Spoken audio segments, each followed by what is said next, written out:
Shree Sai Satcharita, Chapter 6. The narration of the story of Ram Janma celebrations. I bow down to Shri Ganesh, I bow down to Shri Saraswati, I bow down to the Guru, I bow down to the family deity, I bow down to Shri Sita Ramachandra, I bow down to Shri Sadguru Sai Nath.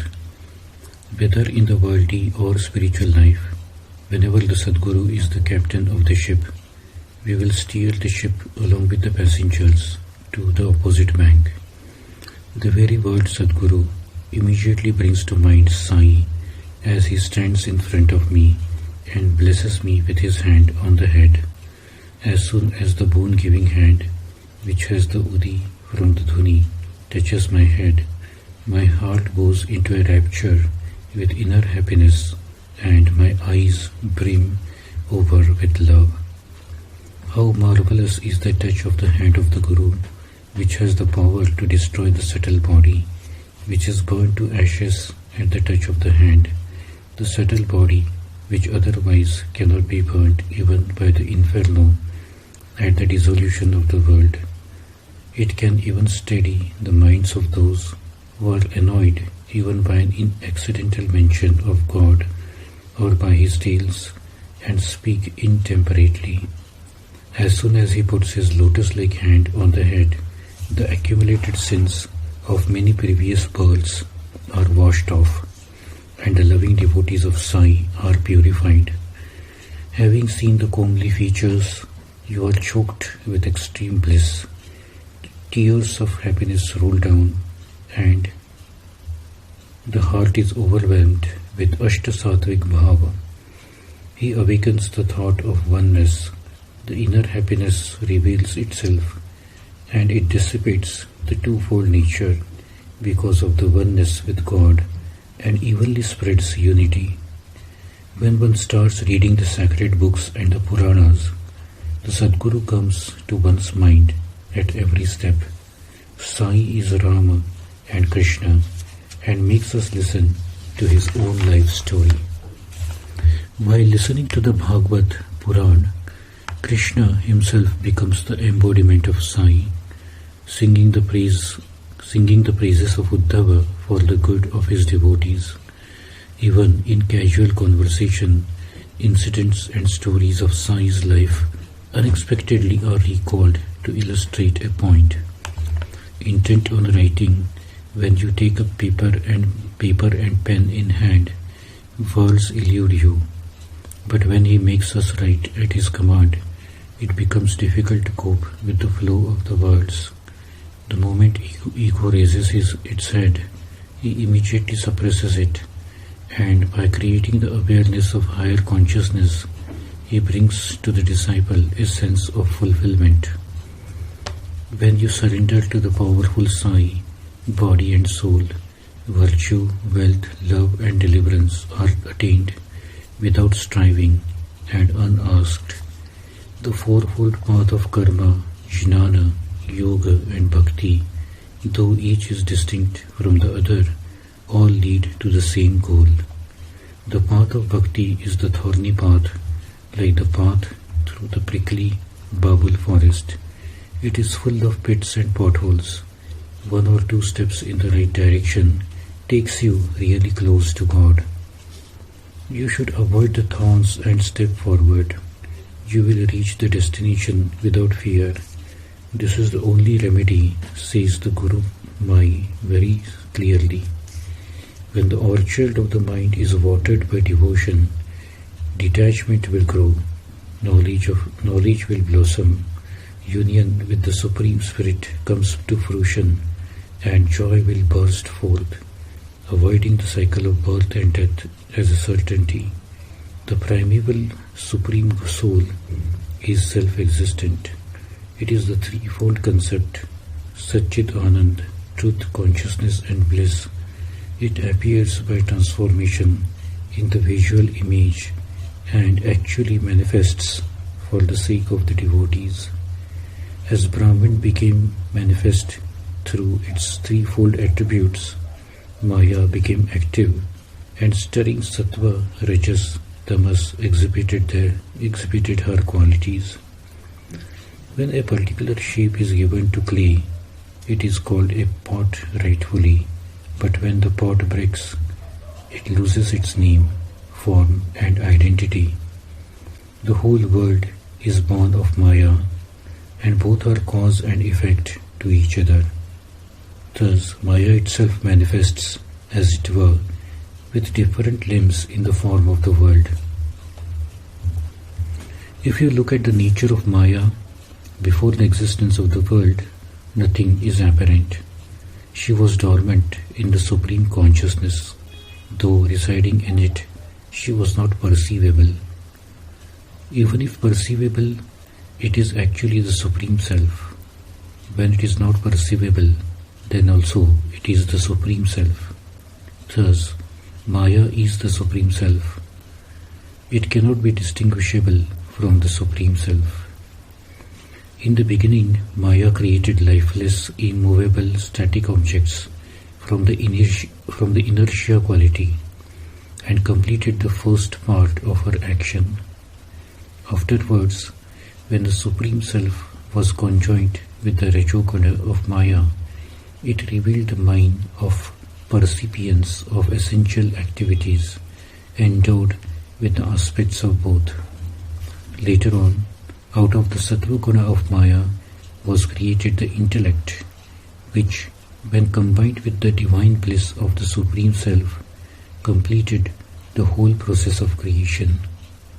Thus, Maya, susceptible to great modifications till she is motivated towards activity, does not create the things which are above mentioned, and the three gunas remain unmanifest. Maya cannot be apparent unless she performs actions according to the three gunas. She can exist without appearance and practice non-action, passivity. Maya is the creation of the Supreme Being, while the universe is the creation of Maya. All this is Brahman, means that the world, Maya and the Supreme Being are all united and one. Those who keenly desire and are intent on realizing this unity should refer to the Vedas and the Shrutis. The Vedas, Shastras, Shrutis and Smritis, teachers and scriptures, give us the knowledge, the discriminating intellect and ultimate happiness. In the home of my devotees, food and clothing will never be lacking. This is an assurance given by Shree Sai, and the devotees were aware of this. Those who wholeheartedly worship me and lovingly always serve me, I look after their well-being. This I know to be my motto. This is also the affirmation of the Bhagavad Gita. Sai sees to accept this as universal truth. There will never be shortage of food and clothing. Therefore, do not hanker after them. One should seek honor at the door of God and should beg only from God. Ask only for His blessings. Worldly prestige should be left aside. Why are you satisfied by the honor given to you by society? And why are you infatuated by that?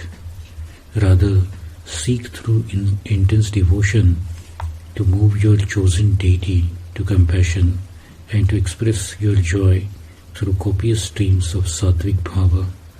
May you find joy in such striving.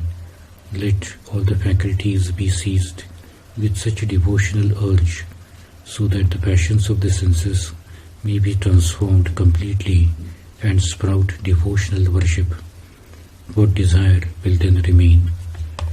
May such devotion be your constant preoccupation, leaving no relish for anything else. May the mind be engaged in constant chanting of my name, and let everything else be forgotten. Then there will be no thought of body, home and wealth. The heart will be fixed on the infinite happiness. The mind will be balanced and serene, and it will find fulfillment in itself. A contented mind is the surest sign of association with the holy. How can a wandering mind be considered as being surrendered to God? Therefore, with full concentration, O listeners, listen to the explanation with faith. By listening to the Sai Satcharita, let your mind be inclined towards devotion. Along with the narration, you will feel contented. Your wayward mind will find happiness. Agitation will disappear and you will achieve happiness. Now, we will go back to the earlier thread of the story about the renovation of the masjid and the kirtan about the birth of Ram. Let us proceed with the narration. There was one devotee by the name of Gopal Gund who had great devotion for Baba. He spent his time in ceaseless chanting of Baba's name. He had no children. Later, with Sai's blessings, he begot a son. His mind was thus happy. So Gopal Gund thought of holding a yatra or an urus yearly in the Shirdi village. Everybody would be joyous. Tatya Koti, Dada Koti, Madhav Rao and other leading devotees approved of this idea and began to make preparations.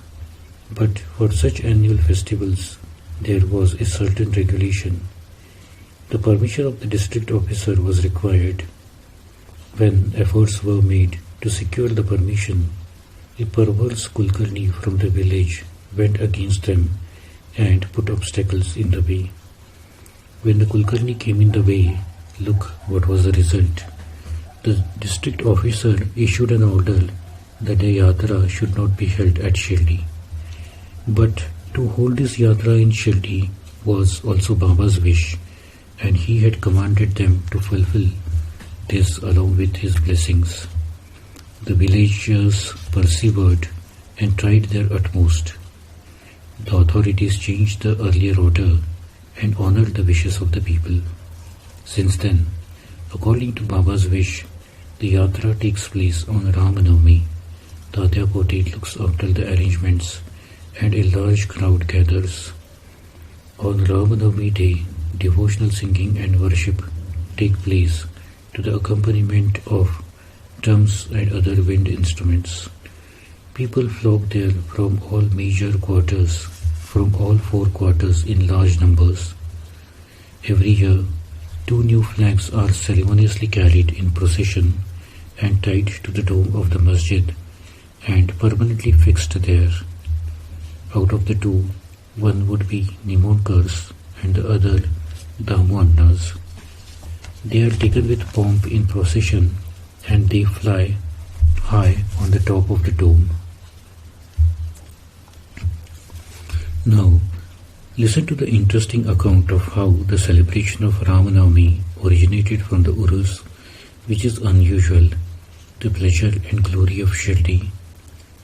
Originating from the Urus, Ramanavami was celebrated for the first time in Shake 1833, and since then it continues uninterruptedly to be held to this day. The famous Krishna Yogeshwar Bhishma was the originator of the idea of celebrating the birth of Ram, which he thought would be greatly beneficial for all. Till then, it was only the Urus for which the people participated. Since that year, the beautiful festival of the birth of Ram took place.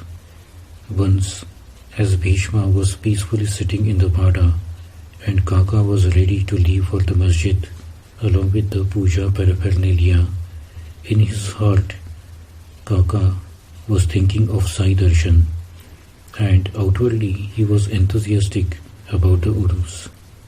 Kaka had come a day earlier to Shirdi for the celebrations. Considering it an opportune moment, Bhishma asked Kaka, "Would you give me help for a good cause that has inspired me? Here, every year, Urus is held on the day, which is also the birth of Ram. Therefore, this is a natural opportunity to hold the ceremony of the birth of Ram." Kaka liked the idea and asked Bhishma to obtain Baba's consent. It would depend on his wish. Then there would be no delay in the work. But for the celebration, there would have to be a kirtan. That was a problem, for where would one get a Haridas in a small village? That was the only question. Bhishma said, I would be the Kirtankar. You can accompany me on the harmonium, and Radha Krishna Bai would be prepared to make the Sunta Vada at the proper time. Come then, let us go to Baba. Any delay for a good cause poses problems. A good cause accompanied by promptness will be executed efficiently. Come along. Let us go and ask permission to perform the kirtan. So saying, they both arrived in the masjid at the same time. No sooner had Kaka begun the worship, Baba on his own asked what was the discussion going on in the Vada, and Kaka could not think of an answer. Immediately, Baba asked Bhishma the same question in a different way. What has Buva to say? Asked Baba of him. Then Kaka remembered and disclosed the intentions. Baba liked the idea, and it was decided to hold the celebrations. Next day, early in the morning, seeing that Baba had come to the Lendi, a cradle was put in the courtyard with ceremonial preparations for the kirtan. The audience assembled. Later on, Baba returned on time. Bhishma got up. Kaka sat down at the harmonium. Then Baba sent for Kaka. Baba is calling you. Hearing this, Kaka got a shock. He could not understand what had happened. Let there not be a fiasco. On hearing Baba's call, Kaka became scared. Why has Baba become so angry? Will the kirtan take place without any difficulty? He walked ahead, casting backward glances. He climbed up the steps with fear. His steps were very timid. Kaka was extremely worried. Baba asked him a question as to why the cradle was tied here, and having learned in brief the story, the reason behind it, and the whole scheme, he was happy. Then, from the niche, he took a beautiful garland and put it round Kaka's neck and gave another for Bhishma. Having heard the question about the cradle, there was anxiety all around. But when the garlands were put round the necks, everyone was at ease. Bhishma was a versatile man, well versed in narrating kathas. The kirtan was very enjoyable, and all the listeners were very pleased. Baba too was very pleased. According to his consent, the festival had taken place along with bhajan, kirtan, etc. At the time of birth of Ram, the red gulal powder that was thrown out went into Baba's eyes, and Baba became enraged. He looked terrible like Narahari at the hour when Ram was born in the palace of Kaushalya. The gulal was just an excuse. The action implied the fervor at the birth of Ram, who would destroy the ego in the form of Ravan and wickedness in the form of Rakshas. Suddenly he was annoyed. He became as it were Narsimha, then started abuses and curses, which were showered upon all. Radha Krishna Bai was quite concerned, as she thought that the cradle would be broken into pieces. How can it be kept intact? That was the difficulty she faced. Please untie, quickly untie, she was insistent. Kaka moved forward to untie the cradle. Then Baba got very angry and rushed forward towards Kaka. The untying of the cradle was forgotten, and Baba regained his composure. When in the afternoon Baba's permission was sought, his answer surprised everyone. Why should you untie the cradle in such a hurry? It is still needed. What could this necessity be? Sai's words are never spoken in vain. When given thought, the realization dawned that the festival was not yet complete. The festival had progressed up to a stage, but till the dawn of the next day, and until the time of Gopal Kala, the festival could not be said to be complete. In this way, on the second day, after the Gopal Kala and the Kirtan, Baba gave his consent to untie the cradle. Next year, Bhishma was not available. Balabua Satarkar was to be brought for the Kirtan, but he had to go to Kavathi. Therefore, Balabua Bhajani, known as the modern Tukaram, was brought by Kaka Mahajani, and the festival was performed at his hands. Even if he, that is the Bhajani, had not been available, Kaka would have performed the Kirtan because he knew by heart the composition about Ramanavami composed by Das Ganu. In the third year, Balabua Satarkar himself came to Shirdi in time for the occasion. Listen to that incident with respect. Having heard of Sai Baba's fame, a desire arose to have his darshan, but he wanted company on the way and was wondering how he would find someone. Balabua was himself a Haridas who hailed from Satara but was living in Parel, Bombay at this time. At Brihad Siddha Kavathi in Satara district, there was a Devasthan where Bua did Kirtan on Ramanavami day every year, for which he was paid annually every year. Balabua was connected with two annual festivals there, Ashadi Ekadashi and Ramanavami, falling in the month of Chaitra. According to a charter of the Mughal emperor, a sum of rupees 2400 had been allotted for the expenses of the deity Badi Baba, and the arrangements were made by the institution. For these two festivals, Bua was paid rupees 30.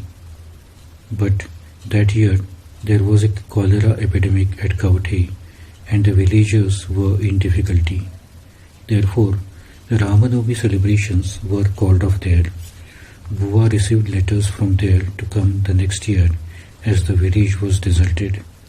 In short, he lost the opportunity to serve Ram and did not also receive his allowance. But it gave him an opportunity to go to Shirdi, and therefore he met Dikshit. Dikshit was a great devotee of Baba. The desire to go to Shirdi would be fulfilled if he takes it upon himself, and along with personal gain, spiritual benefits will be achieved. So he told Dikshit that as his yearly stipend was temporary, held back, he had thought of having Baba's darshan and performing the Kirtan there. Bahu Sahib then replied that there was no certainty of payment. To give or not to give was in the hands of Baba, and even for the Kirtan, permission would be required. While this conversation was going on, Kaka Mahajani came along unexpectedly and distributed Udi as prasad of Shirdi, and this was considered to be a good omen. Mahajani had just returned from Shirdi. He conveyed that all was well there and thereafter returned to his residence. Later on, Dikshit very lovingly told Bua that he would ask for Baba's permission, and if it was granted, he would definitely let him know. As soon as you receive the letter, come to Shirdi. Do not worry about the travelling expenses. You will not have to bear them.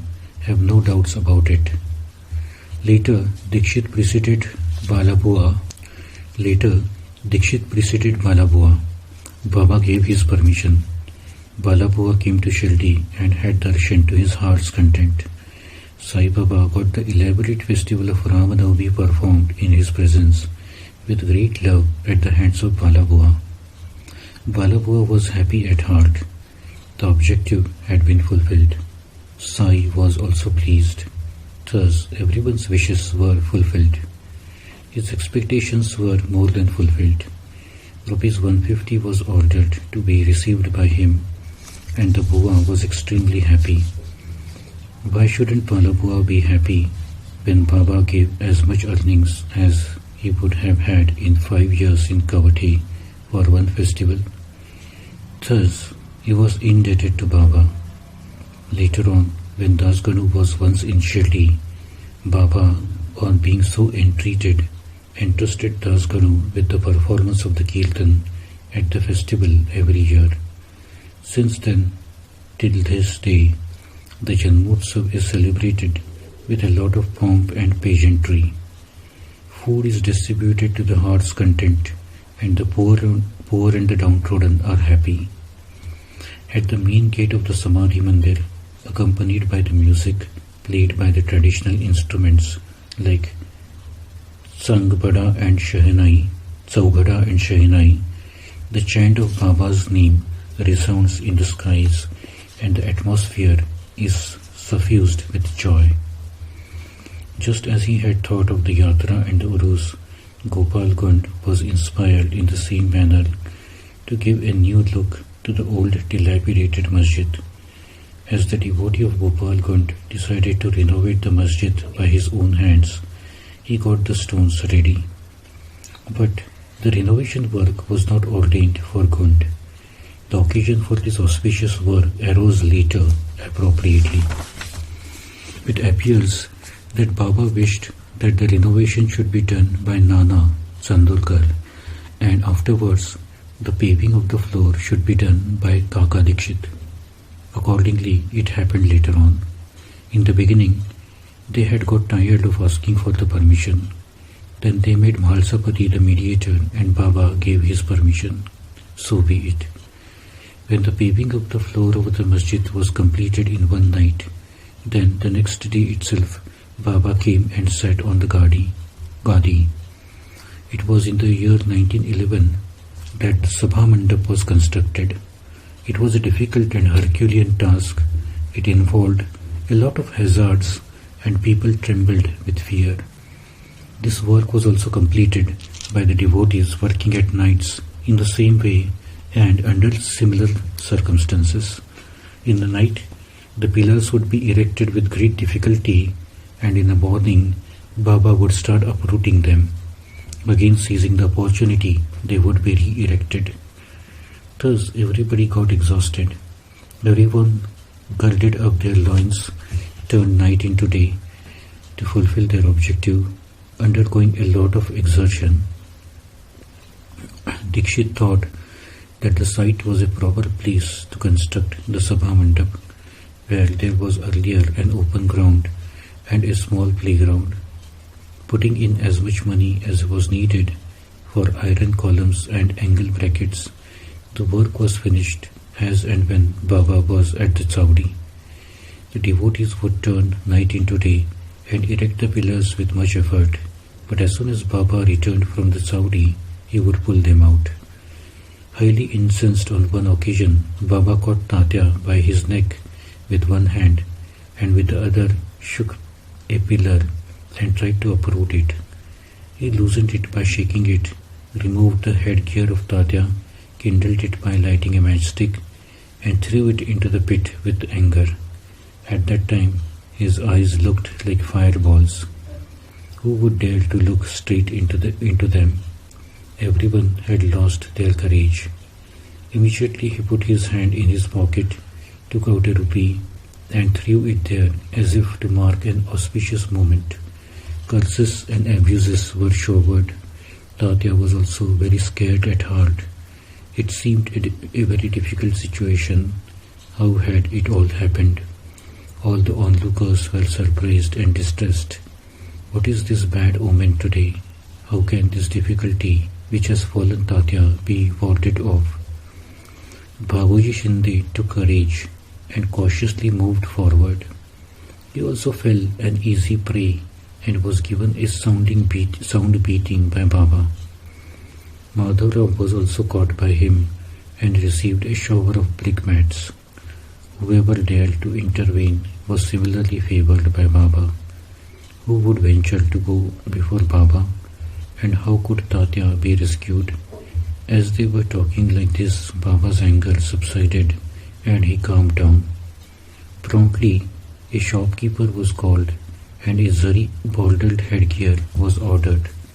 He himself tied it around Tatya's head like a Raja who bestows a mark of favor People wondered and did not know the reason for the anger and his attack on Tatya, and the reason for Baba making his hullabaloo.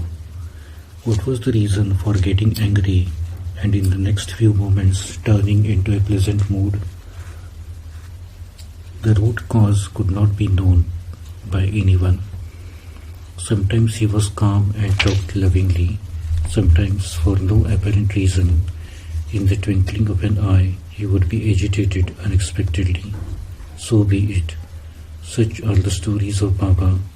As I relate one, I recall another. Which should I narrate and which withhold? The tendency to diversify is not proper. I have no preferences and make no choice. Whichever story is appropriate for the occasion will fulfill the desire of the listeners and fill their hearts with joy. In the next chapter, listen to the tales gathered from the old people, whether Baba was a Hindu or a Muslim.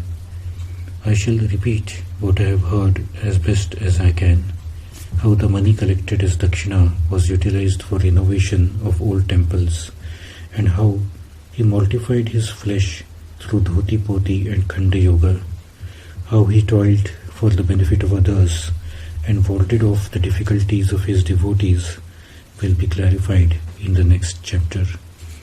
The listeners will be pleased. May there be well-being. This is the end of the 6th chapter, titled The Narration of the Story of Ram Janma Celebrations of Shree Sai Satcharita, written by the devotee Himad Pant, impelled by saints and virtuous people. This is offered to Sri Sadguru Sainath. May there be auspiciousness.